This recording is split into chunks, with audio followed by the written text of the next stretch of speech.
Hey everybody, it's Dave Isaacs here at the Guitar Studio on Music Row in Nashville, Tennessee. And this is a lesson for all of you who have never changed your own strings. So consider this a beginner video, but I know people who played for a long time that just never learned how to do it.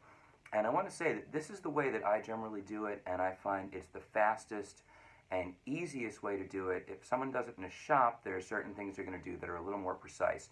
But I've changed strings in dark backstages, the wings of a stage, the corner of a bar, places where I can't see very well and I don't have a whole lot of time to do it, and it works very efficiently, and I've really never had a problem.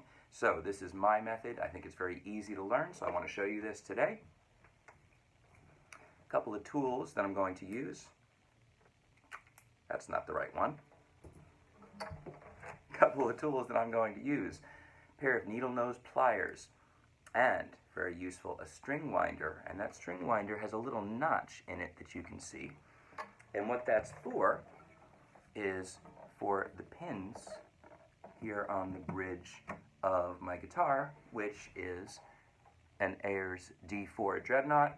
Basically, any acoustic guitar is going to have this type of bridge with the pins holding the ends of the string in. So here's what we're going to do. Take the string winder, slack the string,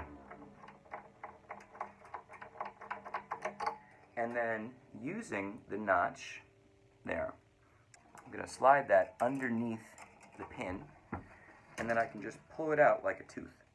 All right, see?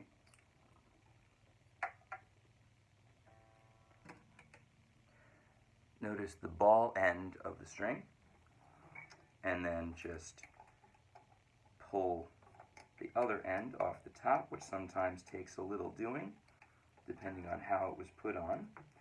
And the pliers can be very useful for that as well, especially on your thin strings, because I've pricked my finger a whole lot trying to do this. So now, where are my strings? I am using, this guitar I generally do use, D'Addario EJ16s. These are light gauge acoustic strings with a 12 gauge E. D'Addario packages their strings with all 6 together in one plastic envelope. So you just tear that open, and they are color-coded, right? Now, of course, it's fairly easy to see which is the thickest string. So ball end of the string goes in the hole.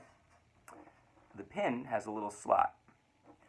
So I want the slot facing the string, and I'm just going to push it down in there and then pull the string up so the ball end is against the tip of the peg,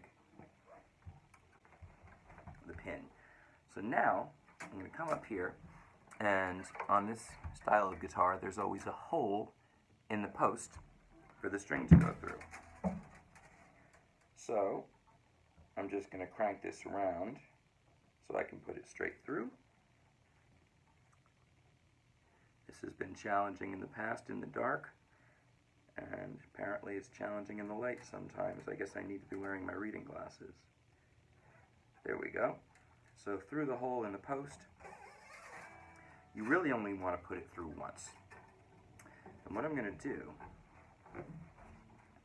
is come around to the inside. Notice I'm leaving some slack, right, because I need to be able to wind it up.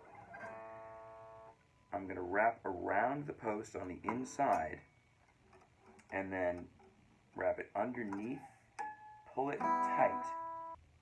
So you see how that's going on the inside. It is now underneath the rest of the string, and then all I'm going to do is crimp it over the top.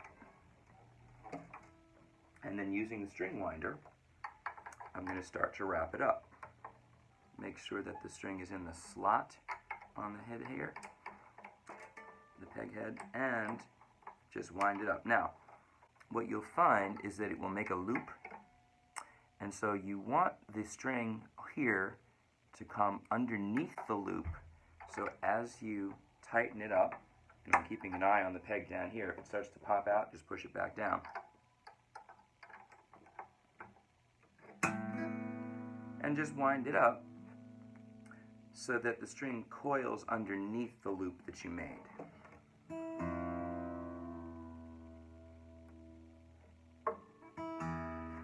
and then use the needle nose pliers or wire cutters to trim off the excess. Mine are not always the prettiest, but it does the job. And then when you've got a new string on there, you want to tug on it a little to stretch it out so it'll hold pitch. See, it was in tune a second ago. Now it's flat. Bring it back up. Stretch it again. You don't want to pull too hard.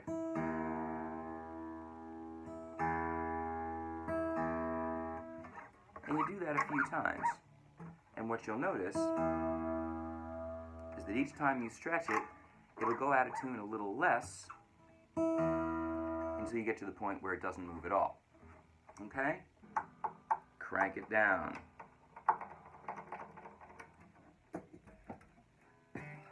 Snip.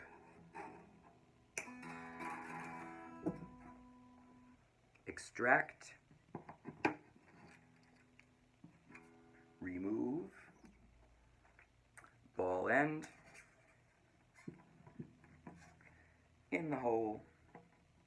Slot and the peg facing the string. Come up here, thread the needle, put it through the hole in the post. I want it basically straight. That. Leave a little slack, wrap it around on the inside so it's underneath. Pull it tight. Fit it in the slot. Crimp. And string binder. Again, I'm holding it to keep the tension so I can control how the windings fall. And I'm just keeping an eye on that to make sure it goes underneath the loop, which it is. And I'm keeping an eye on the peg at the same time.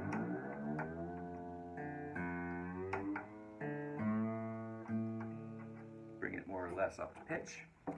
Stretch.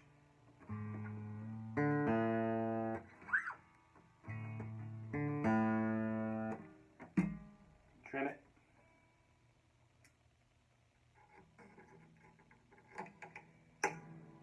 Now, like I said, this is kind of a quick and dirty string change, but it works well. You can do it fast. You can do it when you can't see very well. And as long as you stretch the strings good, you shouldn't really have any trouble keeping it in tune. So I like to stretch them as I go across, like in the midst of changing the strings, stretch each one as I put it on. So by the time I'm done, they're good and stretched out. So there's your basic primer on changing strings. I hope that's helpful, and I will see you next week with a new video. Thanks for watching.